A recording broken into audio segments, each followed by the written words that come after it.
we left off, we were about to talk about how substances move across a cell membrane. We're going to incorporate the way that they move will depend on what the molecular compound is, and then depending on what the molecular compound is will depend on how they either get through the phospholipid bilayer or they use a protein to get through. The cell membrane, what it does is it sets up a concentration gradient. And what I mean by concentration gradient is that there's a barrier, the membrane, and then there's like X amount of, let's say, sugar on this side and X amount of sugar on that side. Just like what you did in lab last week.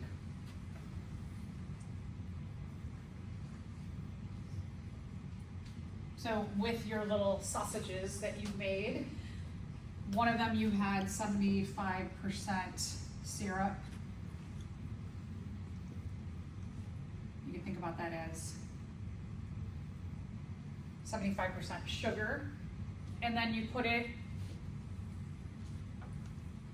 into a bowl that had, and so 75, so, and then also if it has 75% syrup and it was in a solution of water, it has 25% water.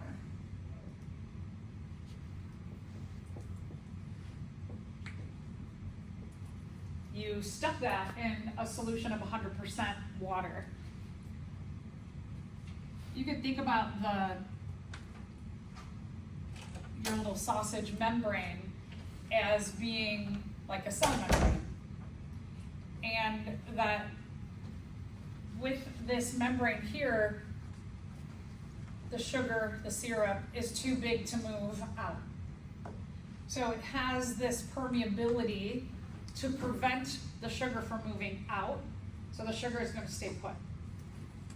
So what happens is, and we'll talk about this, is we have a concentration gradient of, you've got 75% syrup inside and 0% outside.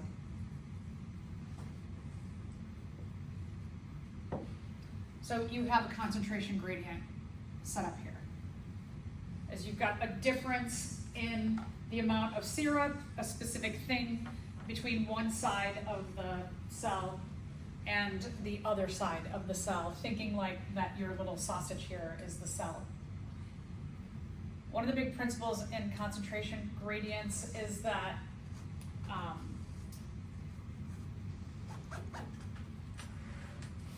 when you have what's called something other than water is a solute. So our sugar is our solute. And one of the ways to think about your concentration gradients is that water is going to follow solute.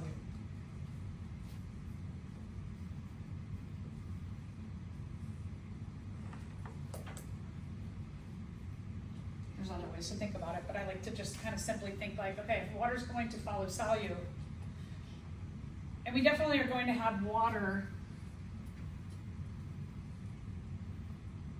that is able to permeate this membrane, so water will come in and water will come out. But with the concept of water following solute, when you have 75%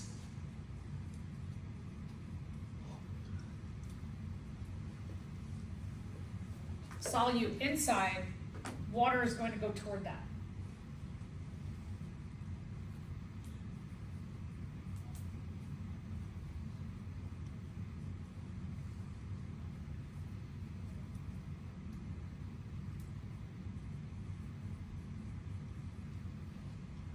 So hypothetically, what should happen is that you should get a much greater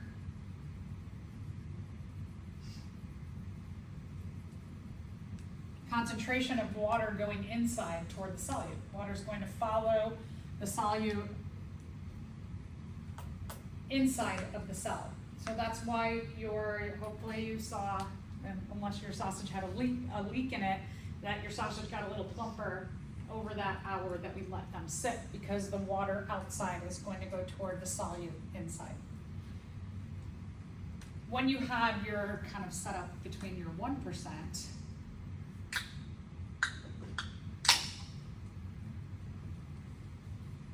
your water would just be like maybe a little more going inside, but you didn't have as much solute here.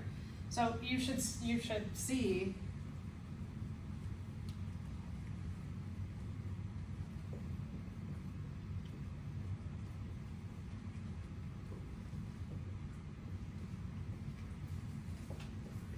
we should have seen more water gain here than we did with the 1%. 1% you'd see a little bit, but you definitely see a lot more with the 75%.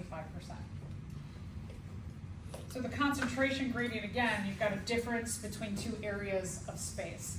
We had 75% syrup here and 0% there. We have a concentration gradient set up.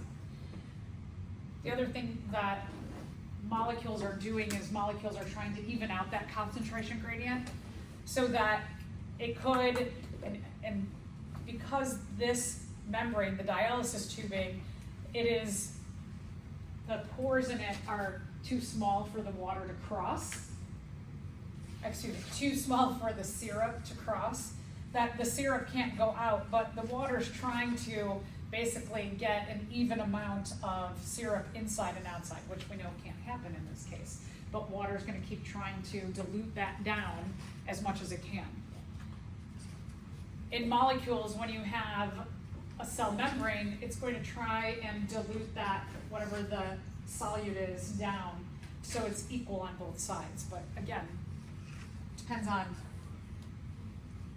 what the molecule is or the compound, and then how it is able to move across the membrane. So we're going to get to all of these issues when we look at the different concentration gradients. The other concept is molecules move from high concentration to low concentration.